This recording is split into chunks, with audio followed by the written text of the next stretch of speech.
Good afternoon, everyone. In the next few minutes, I would like to take you through I will take you through our vision for e-commerce. We are at a stage where the old strategy is drawing to a close.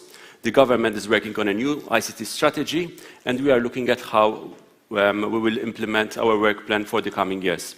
And in this regard, we're speaking about the regulating of an open, fair, and sustainable e-commerce environment. But in addition to that, we are also looking at the acceleration of uptake, as well as the capacity building and promotion of excellence in this regard. Now, before I start, I would like to put a bit of bounds around our discussion. We'll talk about e-commerce. However, for the sake of this vision, we'll be restricting e-commerce to the sale or purchase of goods or services via internet or other electronic means. It doesn't mean transaction can happen online and offline. Transaction has to happen online, however, the payment or delivery can happen online or offline. So we give a bit of flexibility over there. Obviously, we speak about B2C, B2B, but other modes as well, being it consumer, government, NGO. And in this regard, therefore, we'll use the seller and buyer as terminology, the platform, we've heard a lot about this morning about, and the solution provider, which are the ancillary players which come in, like transportation, logistics, payments, etc., etc. So before going into the future, let's look a bit about the context, the situation at the moment. And right now, the situation in Malta, at least, we have 9 of every 10 consumers online. We have 50% of consumers buying online. Mobile is becoming too often the way to engage online, and it creates a lot of effort on usability. And people are starting to buy much more online from local sources. And as I will explain, this is taking a different shape from the historic way we used to see e-commerce. Why? What are they using? What are they buying online or engaging in e-commerce with? And we see obviously the usual suspects, the clothes, footwear, jewelry, and bags. However, we're seeing that e-commerce is way, way more broader. Obviously, the instrument we've used here, which is our instrument, is restricted in the questions we've asked. But we're seeing a lot of takeaway food, ticketing, digital content, and these are all forms of e-commerce. And going forward, we'll be seeing that everything is e-commerce in consumption terms. When we ask consumers why not, then we realize that things have changed substantially from our old strategy. We no longer talk about access or skills. Rather, the argument here is that they don't perceive value. So we have still a segment of society which doesn't perceive any value in e-commerce. And in this regard, both us, we want to advance e-commerce, but especially the sellers need to understand in what way can they have a proposition that is attractive and engages the consumer to try it out. Okay, so switching on the business side. And I'm showing very little data from our past studies we've done, but this particular slide has 2 lessons to drive on. One is that there is no one unique way of doing e-commerce, and we've seen that, and that's fine. So different businesses will use different channels to achieve their e-commerce success. However, what we're seeing as well is that in this regard, if you look at micros, the behavior of micros, SMEs, and large, it's very clear that micros behave in a way, large companies behave in another way. So from a policy side, it would be very bad to generalize and try to push one solution, having a website, for example, across the whole industry. And what we didn't capture, but we're very strong about, is that industries, probably is the same thing about industries. A segment of a particular sector would probably be more likely to use platforms than another sector. So for us, it's very important to limit generalization as much as possible and to treat businesses in their respective context and situation. Okay, so what I want to do in the next few slides, I want to show you how we're rethinking policy. It's not that, it's more of an evolution on our past mindset. And first and foremost, historically, we've been focused, obsessed about adoption. And it was like we succeeded each time we managed to get one business online. Going forward, this is the starting point. Going online is just the first step to start your e-commerce venture. Following that, it's a continuous cycle of optimization, evolution, learning, and optimization. So indeed, we still need to help the businesses that are laggards, if you like, or very early to get the awareness, learn, and get the resources needed. Indeed, we need to continue helping businesses build a solution, but that's not the end. That's just part of the whole cycle. A lot of effort needs to go into the operation side, understanding where the successes, the failures, and where to continue to build and evolve and build and evolve. That's the only way to achieve competitivity. Okay, so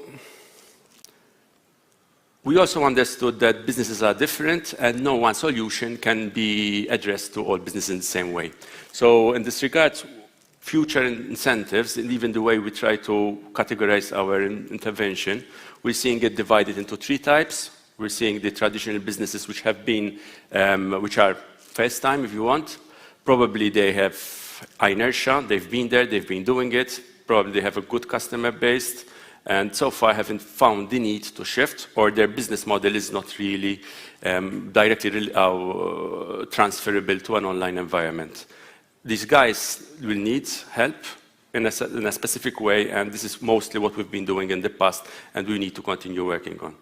There is another segment which are born digital, which are they mushroom, if you like. They come in quantities and they die in quantities as well.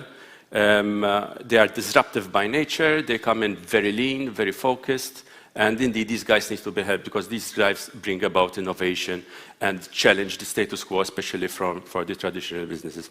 Then we have the mature. We're calling them mature. Basically, they are businesses who have been online, and they've been evolving and becoming always optimizing their business processes and always sharpening their proposition.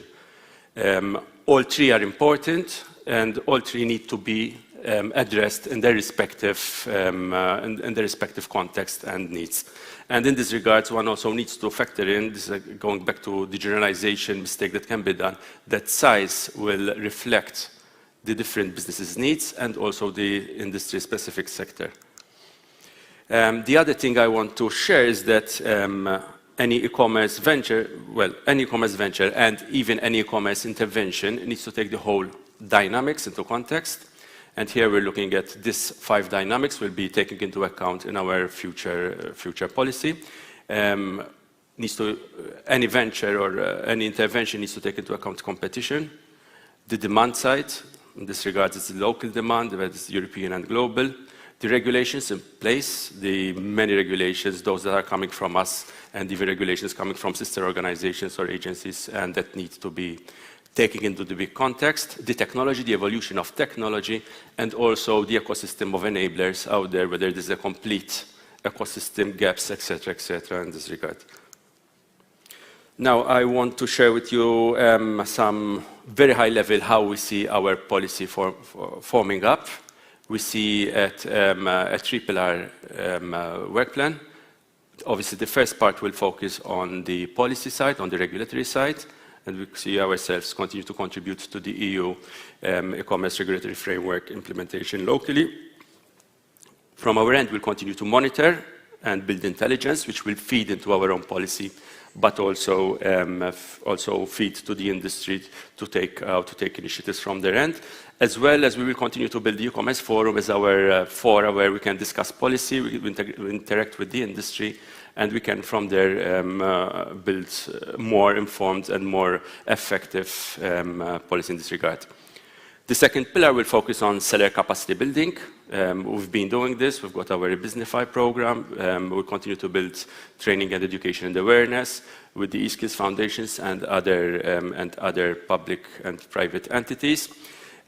We plan to invest a lot of energy into building guides and offering compliance support in the maze of regulatory aspects that's shaping up in the e-commerce dimension. And once again, I go beyond it's not just the MCA. We're talking about consumer, we're talking about taxation, we're talking about distribution. So too often we're finding businesses being overwhelmed by the many dimensions, and providing them with a cohesive, simple yet exhaustive explanation can be very, very useful. And what we want to do as well, especially with the smaller businesses, is to offer exposure to solutions and solution providers. What we've seen is that businesses too often have very limited understanding of all the opportunities out there, of all the technologies out there. And we think there is a very strong need for proper exposure to the technology, the service providers, what will work for in an industry, best practices, case studies, etc., etc. From the third pillar, we're looking at demand acceleration. We want to drive the shop local context, not for the sake of having people buying from Malta instead of other countries. Rather, what we're talking about here is we see a lot of opportunities for e-commerce, which can derive a lot of value for even social, both economic and social, for the consumer and the business, local business. So we need a little nudge to have this historic, traditional way of buying things and doing things to get them online. We believe that will bring a lot of value of economic and social dimension. And obviously, this is something we will do with the respective sister authority, will drive smarter e-commerce use education. So this is what we aim to achieve. We aim to achieve a fair, open, and sustainable e-commerce regulatory framework that benefits business and consumers alike, an increase in Maltese SMEs selling online, an increase in the number of consumers buying from Maltese sellers, better understanding of regulations, standards, and good practices, as well as an increase in adoption of novel solutions that are pervasive business innovation and widespread application of world-class standards. So that's it from my end. Thank you so much, and I leave it back to you.